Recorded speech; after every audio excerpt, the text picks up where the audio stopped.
We're gonna do record. this thing. Yeah, you were doing that. I was playing with graphics. You were writing the write up. I was playing with graphics, and I was like, oh yeah, I guess we should hit start on this tonight. All right. So this is supposed to be a speed run, Greg. Well, get music.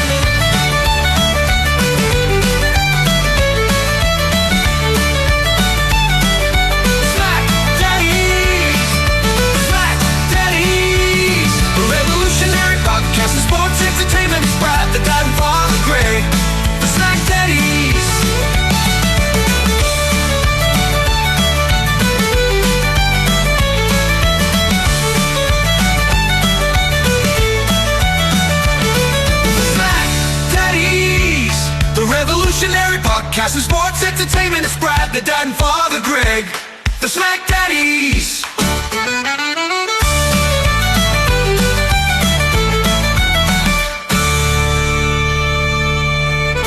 Officially, the theme song doesn't count towards speed run time, but I will hit the music. Did that actually work this time? It did.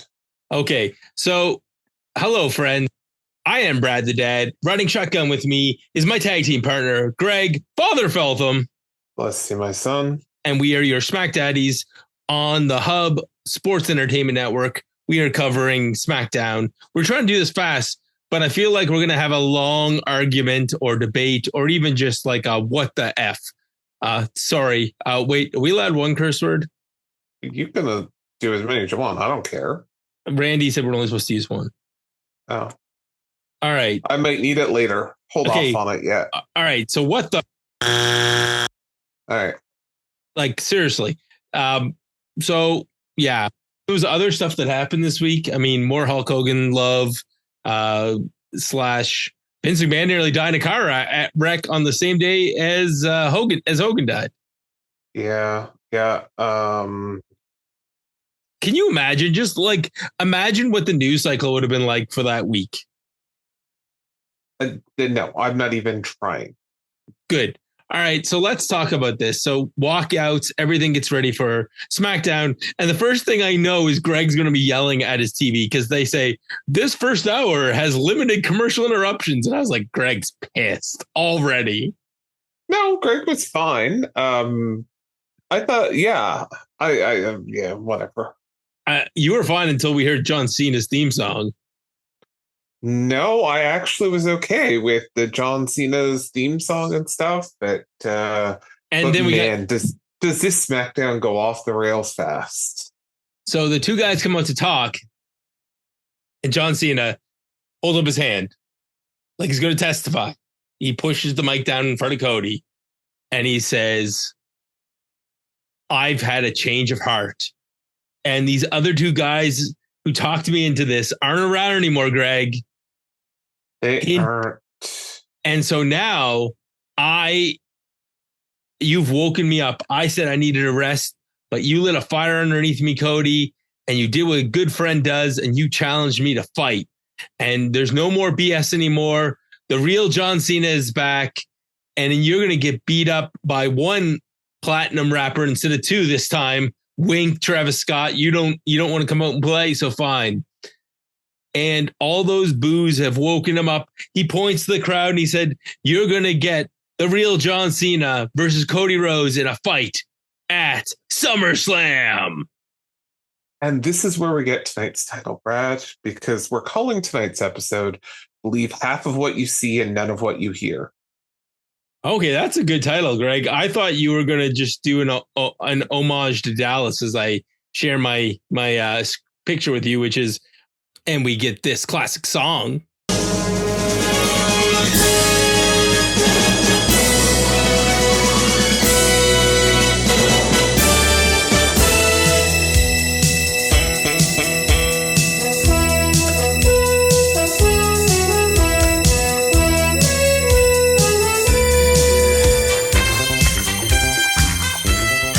One that'll be is part of our graphic. I blended the picture of John Cena from the shower in the TV show Dallas, and he's there holding his ding dong. And I feel like we could have started this episode with John Cena, with Cody walking into the shower, pulling back the curtain and going, and John Cena saying, what's gone on over the last year? And we're just going to erase the last 6 months of WWE programming. Everything from Elimination Chamber till SummerSlam didn't happen. Yeah. I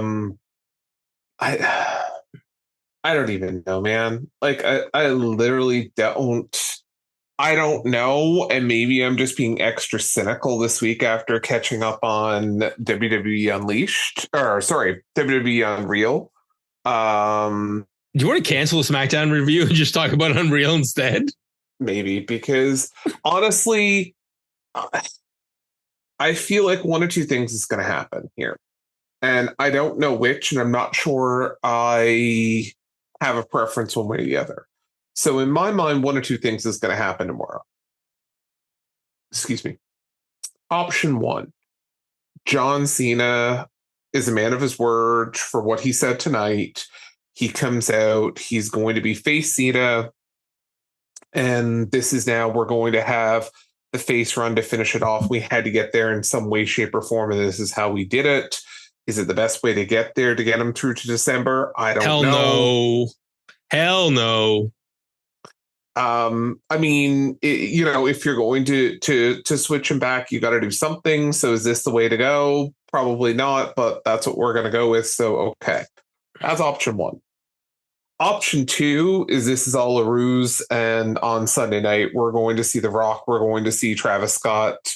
We're going to, get the where it's a street fight. We'll have John Cena cheat to win.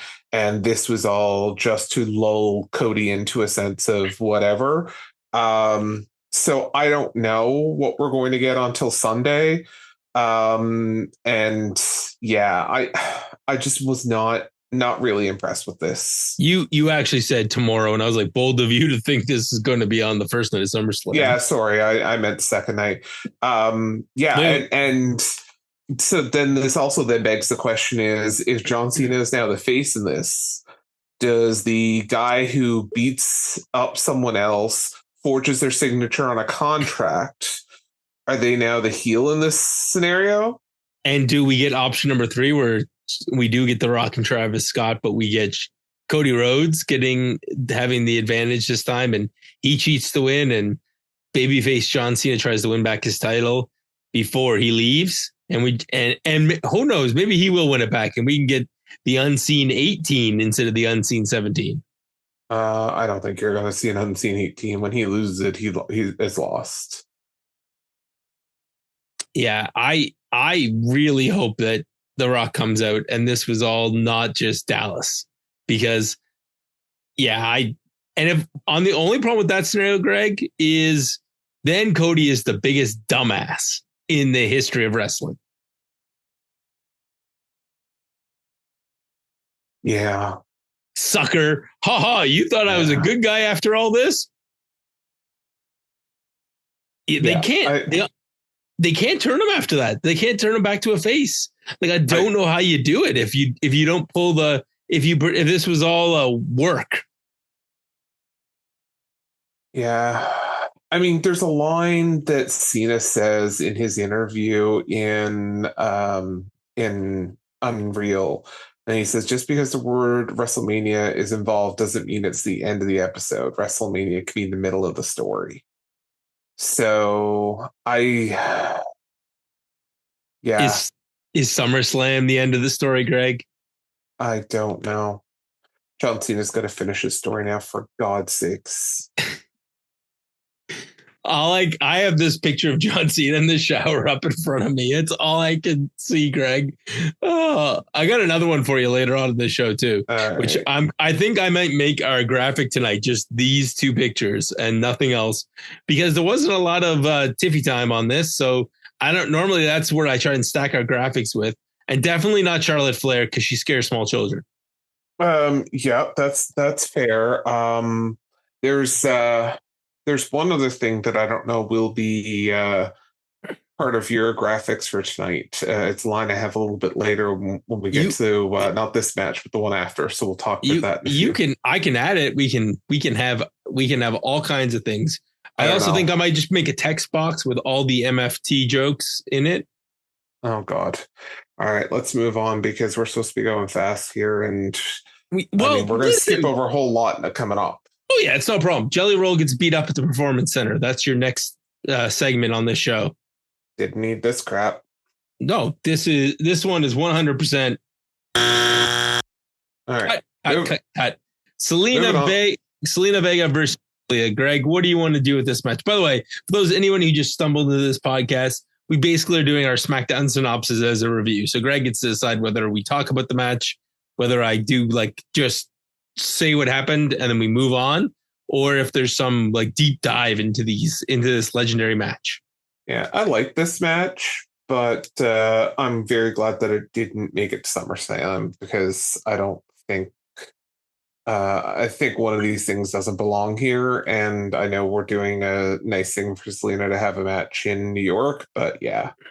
No, it was fine as long as Julia was beating her up and it was submissions and all Selena had to do was struggle. The moment she tried to do moves, that German suplex off the avalanche German suplex off the top looked like she could have killed herself and Julia. When Julia hit her with the avalanche double underhook suplex, that was nasty. Yeah. And then the only thing I will say is this has a clever ending because we get a Northern Lights bomb. Zelina kicks out. We have a little rally. And then Zelina tries to hit a moonsault. And she's supposed to land on the knees. And she literally drops her knee on the orbital bone of Julia. Yeah. And then Julia has to pretend like she did something devastating to her, pick her up and Northern Lights bomb her again. And the whole time Julia's holding her face. I'm like, she broke her orbital bone, Greg. Zelina Vega is a menace. Yeah. All right, moving on.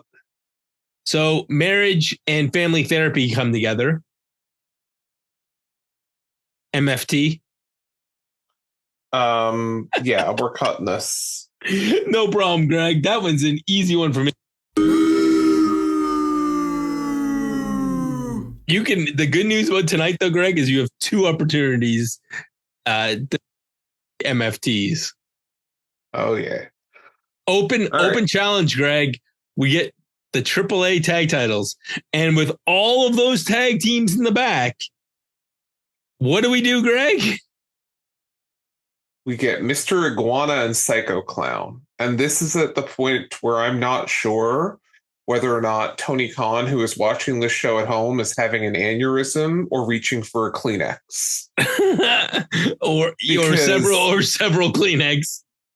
Because at this point, why are we seeing a AAA match on WWE TV for a AAA belt? And there are two guys in this match that are amazing, and the other two wrestle regularly in AAA. Sure. Psycho Clown, the gimmick looks cool. What he did with his shirt and his mask was awesome, but then he tried to wrestle and it wasn't great. And Mr. Iguana has a cool gimmick, but when he's bouncing on the top rope and he nearly breaks his neck, I'm like, this is not good, guys. And then my favorite part of this match was when they got confused about who the legal man was, except for the referee. And he actually called them on their bullshit and said, no, Psycho Clown's the legal man, or Mr. Iguana is the legal man, not Psycho Clown. Then they make them do the tag just so they could do the finish. And I'm like, this match. I tell you. Moving on. Don't watch AAA. And Greg, if I remember in post, I will try and remember to put your personal favorite sound in here, because this might be the flush sound right there. Yeah. All right. I'm not gonna remember in post, so let's just keep moving. No, definitely not. Kathy Kelly asked Drew and Logan a question, and you know what we're doing with that one? Yeah, go for it. It certainly wasn't a yay. What the hell? We need 5 minutes. Let's have her ask a question that they're not going to answer. We need 5. No. We need 5 minutes. Let's do a video package of TLC match that we're getting tomorrow. That's right. Sunday, whatever it is. Greg, those guys work really hard on those TLC matches. They have to show these 3 or 4 times. You're going to watch it on the pre-show tomorrow. That's assuming I watch pre-show. And then you're going to watch it while you're waiting for the guys before the guys come out. That's definitely not what I'm going to be doing. Moving on. Okay, Damian Priest versus Aleister Black, Greg. I will tell you though, when they go and review the lineups for SummerSlam, I laughed so hard when they tell me, "Hey, we had this TLC match a little while ago, so we decided to do it all over again." And I'm like, "Yep, that is exactly what we're doing. Thanks, WWE." You owe the guy. No, what the thing was, their TLC match was better than about half the matches that we saw at actual WrestleMania, and they were like, "God damn it, we're going to make sure these guys are in the arena this time. They're going to get to be at the stadium rather than on the SmackDown afterwards." Yeah, that's fair. All right. Damian Priest and Aleister Black, Greg, you have to make a call. Yeah, I think I'm cutting this. Yeah, let's. I mean, it was fine, but it was just like I didn't really care. It's not even that it wasn't. It was a great match, except it got the classic WWE FU finish, where this whole match builds up to Aleister Black throwing a chair at Damian Priest's head. And this is when I remembered something. You know what they didn't say? I went back and I listened to this match. I went through at 1.5, okay? Because I had caught up at that point and I had time to kill.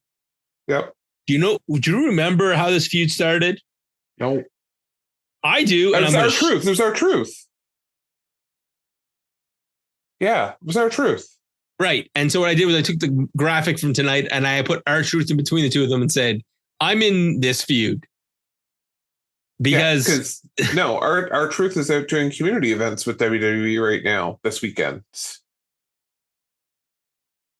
Why wasn't he there to save Damian Priest from getting his head kicked in by Aleister Black? I don't know, but I kind of want him to. I want comedian Damian Priest to show up comedian R-Truth to show up and try to get himself into the TLC match with no tag team partner. What? Oh, you know what? Miz has got nothing to do this weekend. Little Jimmy. Yeah, Carmelo Hayes and Miz can be in there, and you can add R-Truth and Little Jimmy. All right. Well, we got to keep going because this is supposed to be fast. Hey. I do have one last joke for this one. Okay. You know what would make this even better, Greg? Is if now that he's been kicked in the head, what if Damian Priest becomes the funny one and R-Truth ends up becoming the serious one? Yeah. The WWE. Also, do you remember when Damian Priest was the world champion and was on PLEs? Nope. Neither does he. Nope.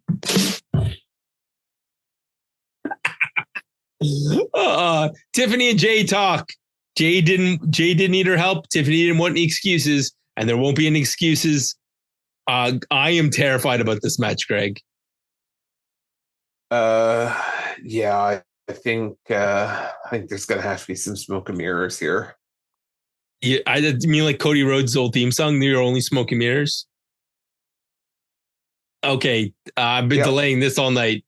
The MFTs come out with Tala Tonga. By the way, that's my taller one. Yeah, that's my family trauma. And against Jimmy. And there's a cage hanging above. So, Greg, I already know the answer to this question. Hit the button. Just hit it now. Greg's rubbing his eyes. He's just shaking his head. He's like, this goddamn match. Oh, Tala Tonga chokeslam Jimmy. He gets pinned. The cage lowers. And then there, of course, my favorite thing gets beat up by Jacob Fatu. By the way, MFT, my favorite thing. So they get beat up. Jacob Fatu, of course, Tala Tonga and Solo escape. But JC Mateo and Tangaloa, that's what they're here for. They're here to get their asses handed to them.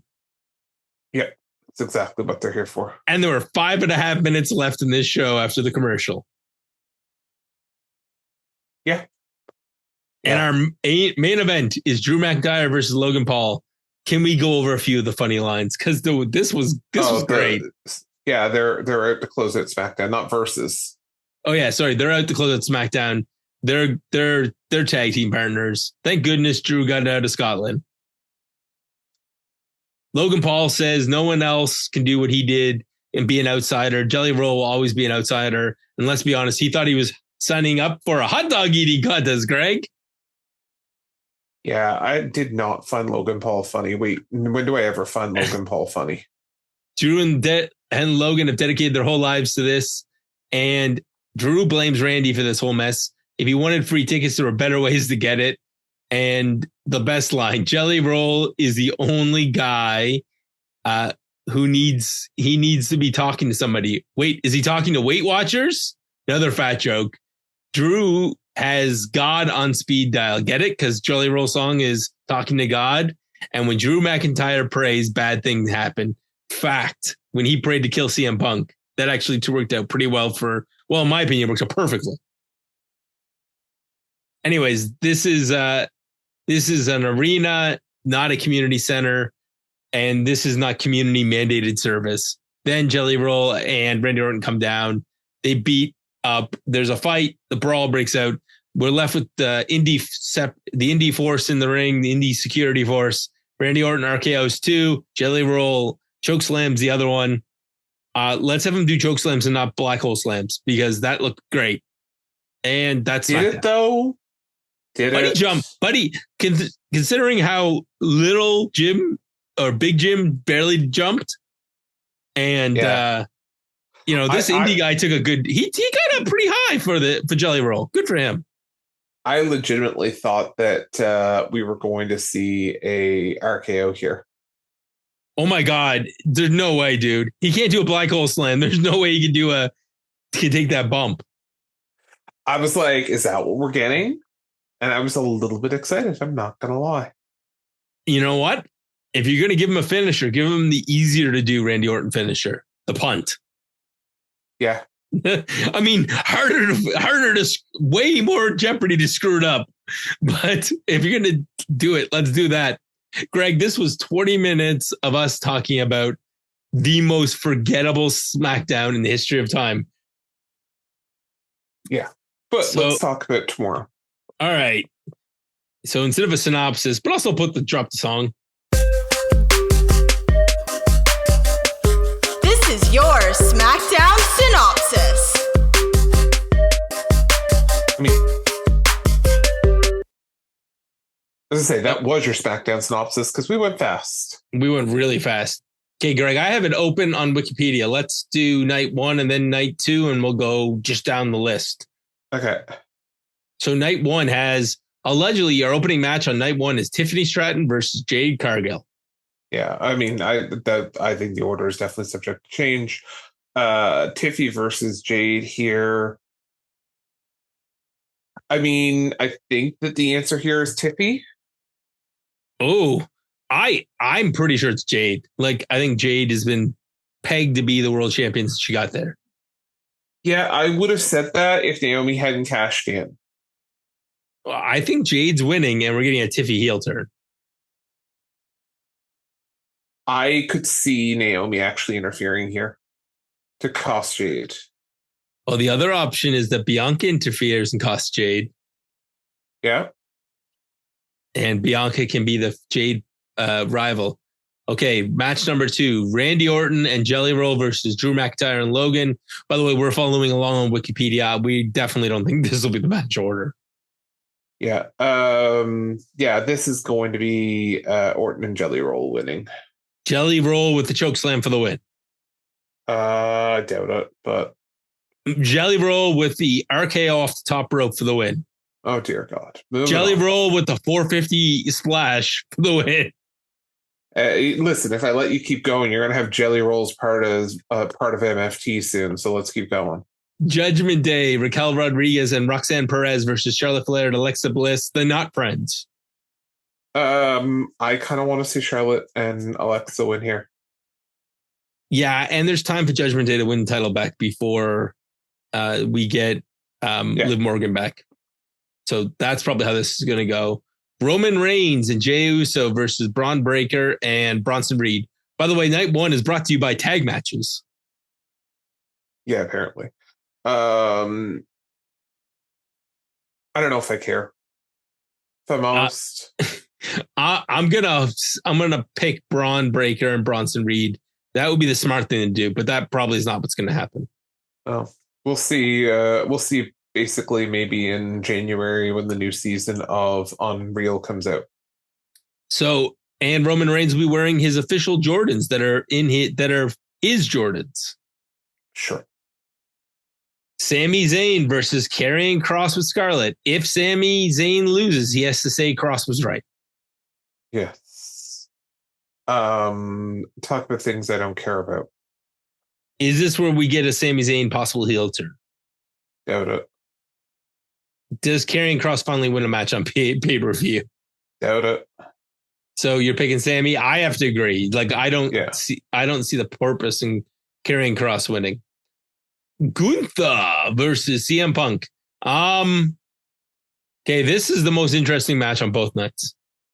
You think so? Well, is Seth Rollins actually hurt?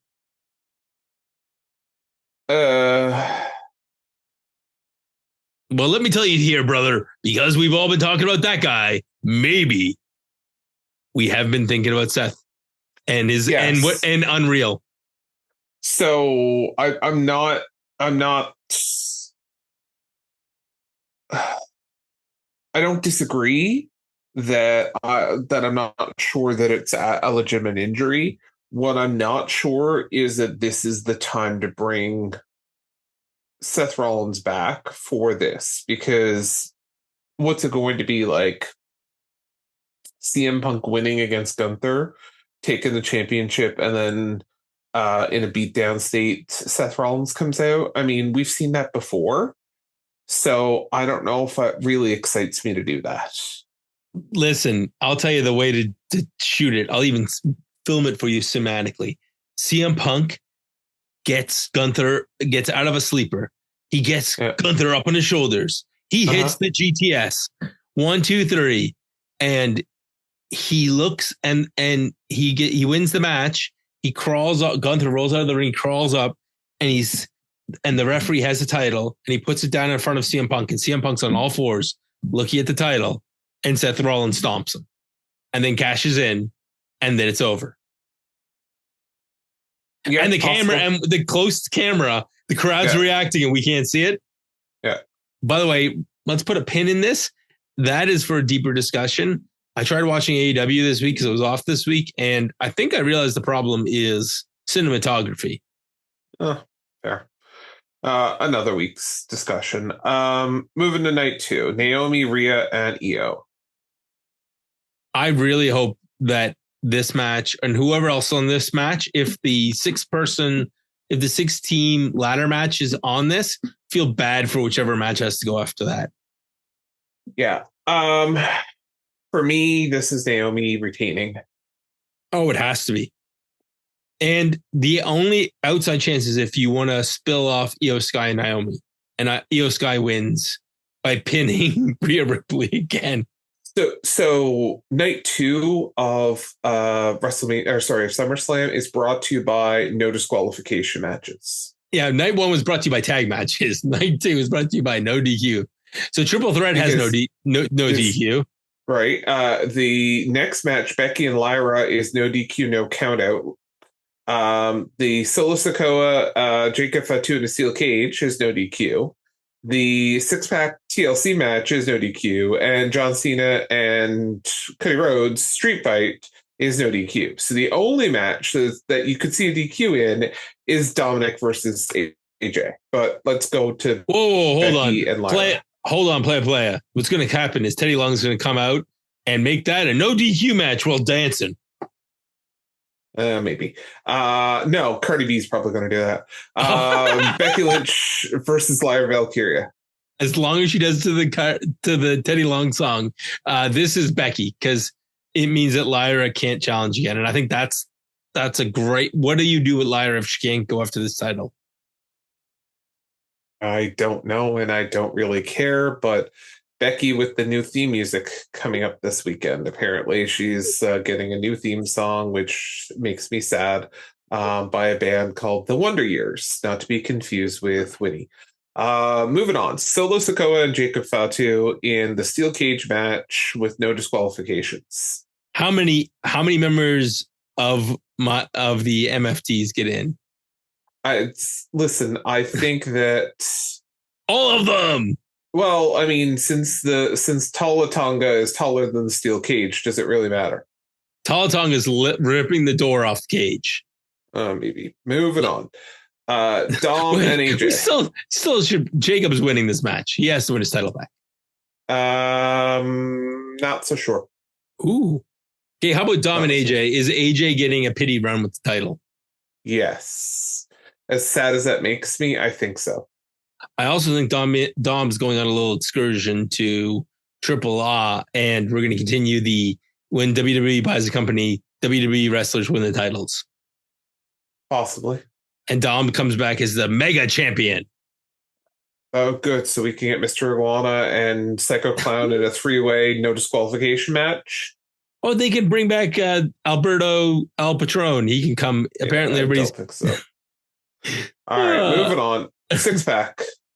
Yeah, so Wyatt 6 versus Andrade and Rey Fenix, the Lucha Friends, DIY, Fraxium, Motor City Machine Guns, and the Street Profits. And at the last minute, Pretty Deadly will be added to this match. Don't think so on that one.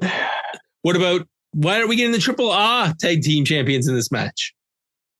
I don't know. I don't know if I care. Okay. How many, let's play, like, we'll pick a winner, but let's say tables. How many tables are getting broken this match? Over, under 10? No, Brad. It's how many Slim Jim tables are getting. Oh my gosh. Sorry, I forgot. Slim Jim, please don't cut us. Don't keep those royalty checks coming. Okay. I'm going to say 4. Okay, 4. And how about ladders? How many ladders? Yeah, who's the sponsor of the ladders now? I don't know. Well, listen, if there's not, maybe we can get a SmackDaddies logo slapped on those ladders. No, I'm sure Wheatley's vodka has got a sponsorship on them or something at this point. Why isn't Home Hardware sponsoring the ladders? Home Depot, you mean? They don't have Home Hardware in the States. Sure, Home Depot. Brought to you by Home Depot. Yeah. If you need to jump over a wall, get your ladders at Home Depot. If you want to put your friend through a ladder, get your ladder from Home Depot. I don't know if I care, honestly, in this match. I don't care any of these teams to win it. And it's not that I'm not going to be interested and enjoy this match, but I don't really care. I don't really have a preference on who I want to see win this or who I think will win this, because I think it's just whatever. I hope Fraxium wins, because they're the only team in this match that's an actual tag team that hasn't won those titles. Yeah, that's a great choice. I was thinking Fraxium myself. But yeah, I mean, any of these teams, this is going to probably be the most interesting match on this card. Except for Rey Fenix and Andrade. Because if Rey Fenix wins the tag titles without his brother Penta, that will just be my brain will break. Yeah. I say most interesting match on this card because I don't know what's going to happen in the last match. So I could be wrong. But John Cena and Cody Rhodes. Oh, come on. You're going to see the Sage come out. You're going to see the Rock's new theme song. The final boss will arrive. They'll take 20 minutes to get to the ring. Rock will pick up a chair and he'll pivot his hips and crank. It looks like he's going to crank Cody, and it'll crank John Cena in the head. So you think we're going to hear the Fiend music in 2 matches in a row? Come on, that's a good one. That is a good one. John Cena. Maybe John Cena is just like, they got a bunch of those shirts and they're like, oh shit, nobody bought shirts on Friday night. We gotta turn him face again. I don't know. Like at the end, what we're gonna get. So I got a funny feeling Cody's winning this title. Yeah, Yeah, I mean, there's arguments to be made on both sides here, and I wish I could say which way I think this is going to go, but I don't. This is gonna be, this makes this match must see then, because you really don't know after tonight what they're doing. So if I look at the card as a whole, right? Night one, what do I actually really care to watch on this match, on this card? And honestly, there's nothing there that pulls me that says, damn, I gotta watch night one of SummerSlam. There's not a thing. Maybe Punk and Gunther, and I really don't like Punk, so that says something. Right? I mean, if that's the best you can get, but like it's the rest of the matches, I really don't really care what would happen there or any of that. Night two, there's the Becky Lyra match I really don't care about at all. I know that Naomi, Rhea, and Io is going to be incredible. Like that'll be a great match. The Sikoa and Fatu, I mean, it'll be different, I guess. It'll be a spectacle. It'll be a spectacle. AJ and Dominic will have there's no way. Those two guys are too good not to have a good match. The 6-pack is going to be a great match. And then Cena and Rhodes is, I don't know what we're going to get here, so I'm along for the ride. So I think the story for me of SummerSlam is night one, yeah, I might throw it on, but I'm probably going to be on my phone. Night two, I'm probably not going to be on my phone as much. So there it is. Greg says, night one, get your drink on, pay half attention. Night two, no booze, no phones, no wives, pay attention to SummerSlam or else. Oh, I didn't say about no wives, man. Like, I can't mean my wife will watch Jelly Roll and after that she's going to bed. My wife will not be watching Jelly Roll. I like Matt. My daughter has been calling this the fever dream match.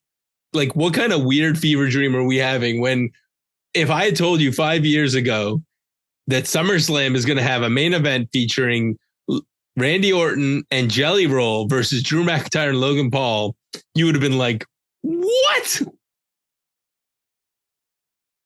Yeah, well, I mean, speaking of dreams, let's pull back the shower here. But yeah.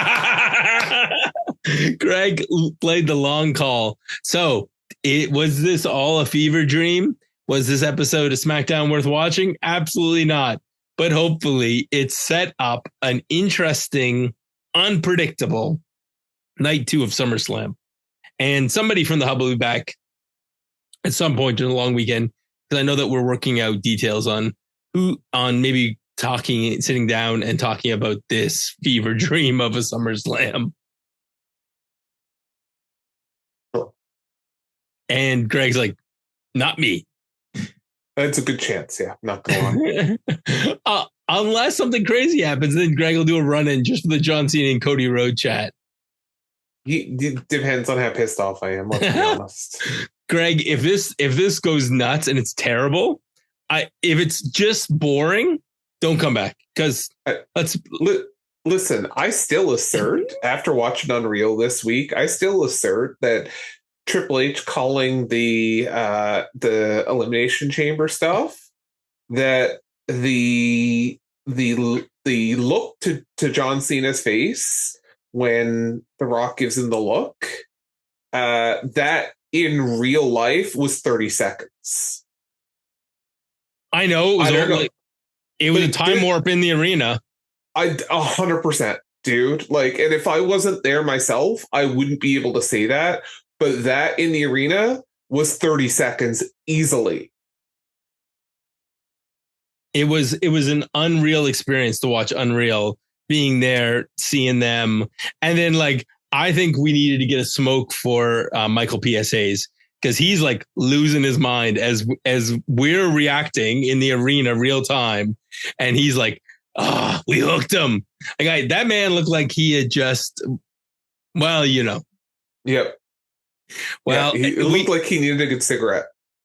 So maybe Craig and I will be back next week for SmackDown. Maybe we'll be back next week to talk about Unreal, because that was an unreal show. Highly recommend that.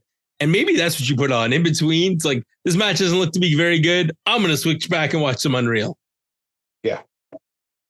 So for the Hub Sports Entertainment Network, I am Brad. He is Greg. And we will see you after SummerSlam. Goodbye, friends.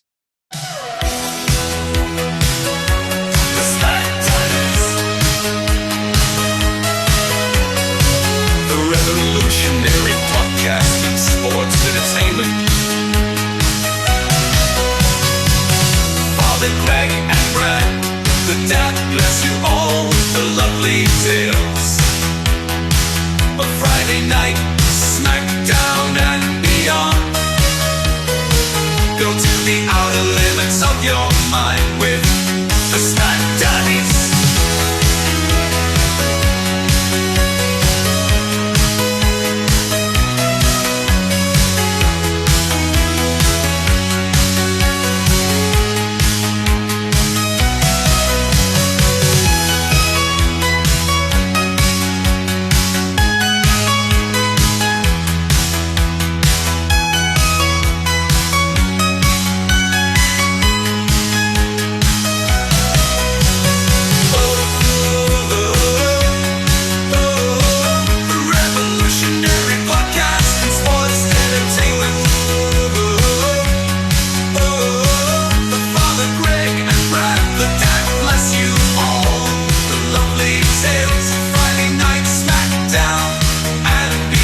Go to the outer limits of your mind with the SmackDaddies.